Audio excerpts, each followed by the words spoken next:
Yeah, so 1984, all us London mods, my little firm, we decided to go down to the Isle of Wight, August bank holiday. Now, a lot of my mates had scooters. I was off the road at the time, so I went out and bought a shitty old Mark III. And it was a rust bucket, it was in a right 2.8. So I said to my mates who didn't have scooters, I said, well, look, just pile into my motor, we'll all go down the Isle of Wight. I had no tax, no insurance, no MOT. I mean, what's all that about? Didn't fucking... As long as it got me down there and back, I didn't really give a flying fuck. So we all piled into the motor and we steamed off down the A3, Isle of Wight. The thing was a right old 2.8. But it got us down there. So while we were down there, we were having a right laugh. Smallbrook Stadium is fucking huge. You can fit about 15,000 people on there. And so there we are. And I'm fucking around with in my Mark III, fucking running around like a lunatic, doing handbrake turns. My mate, Pete Ensign, I said, here, Pete, get on the roof, we'll have a laugh. So he got on the roof. He was holding on either side of the roof by the windows. And he just bought this brand new Casio watch. A Casio. And I'm going like a fucking lunatic trying to get him off. I could see his hand there like, by the window, so I'm smashing his hand. So he lets go and he goes flying through the air and, you know, breaks a leg or two. It was all harmless fun. And in the process, I knocked his watch flying. He weren't very happy. He stayed on all that time. I've got to give him that. He stayed on the whole time. And even now, 40 years later, I go, all right, Pete, what's the time, mate? And he goes, oh, I don't know. I've lost my watch. 40 fucking years later. Edwin Starr was playing at Smallbrook Stadium in 1984. The great soul singer. And I thought, do you know what? I'm going to get the best seats in the house. So I drove my Mark III Cortina right to the front of the stage. So there I am, sitting there, rolling a joint, popping a few pills, waiting for the man himself to come on, right? By the time he came on, the whole fucking place, I was surrounded with mods, skinheads and scooter boys, right? Surrounded them.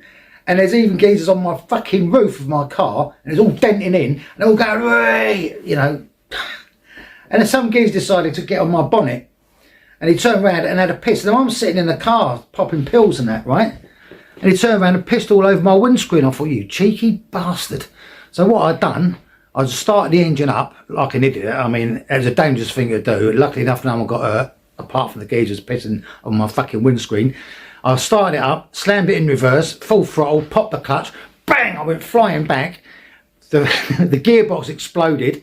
The geezer went flying flat on his face, right, in his own piss. All over, he's in a right fucking mess, claret all over the fucking place. I thought, that would teach her. Jumped pissing all over my motor. It was a shit motor anyway, but it wasn't a bleeding point. I looked behind me, thank fuck I didn't hurt anyone, but you know, they were the sort of times that we lived in. It was absolute chaos, mayhem, crazy shit. I mean, I think it was that year or the year after, where the beer tent had run out of beer, so they set the fucking beer tent on fire. Fucking helicopters, fire brigade, the bleeding lot, sirens everywhere. Absolute fucking madness. We loved every bit of it. There was no trouble. There's little skirmishes here and there, but most of them were the locals, you know. But between the mods, skinheads and the scooter boys, very rarely any trouble. And out of all them people, you're talking 12,000. There was 12,000 scooters that come across on a ferry. And that was the exact amount because they counted how many scooters went on the ferry, right? So I think that was 83 or 84. That broke all records. The biggest scooter rally on the planet.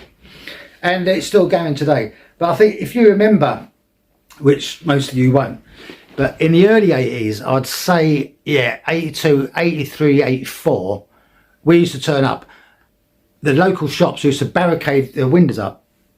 They'd actually bang fucking planks of wood, nail them in so they wouldn't get smashed up, because we were in a bit of a crazy, it was all teenagers off our tits on pills and that, and was basically emulating quadrophenia, riots by the seaside and all that.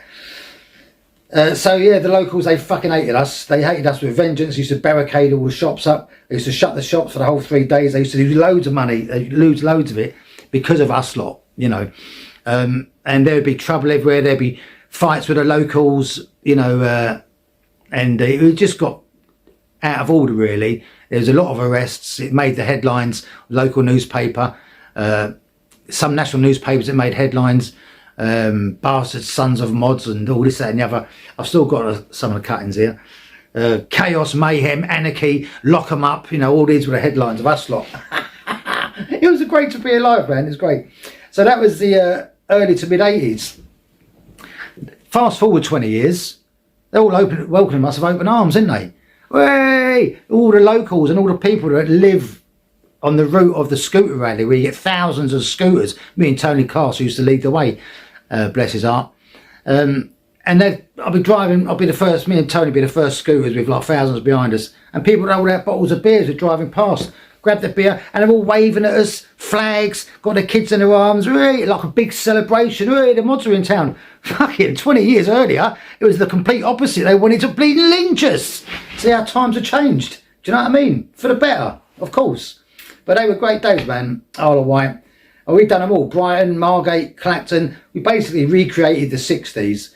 But instead of rockers, we was fighting like skinheads and casuals and stuff like that. So the violent times were still there, but with a different fashion.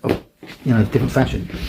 So, yeah, it went from one extreme to the other, but the old Bill hated us. Everywhere we went, they hated us. They'd stop and search us. We were riding round on our scooters. We were entering into a seaside town.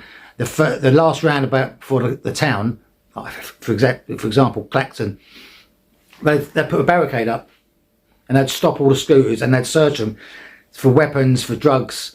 They'd check, make sure the headlights are working, and if they weren't, they'd write you off the road. You ain't going any excuse so you didn't end up in the town. So I come up with a fucking cunning idea.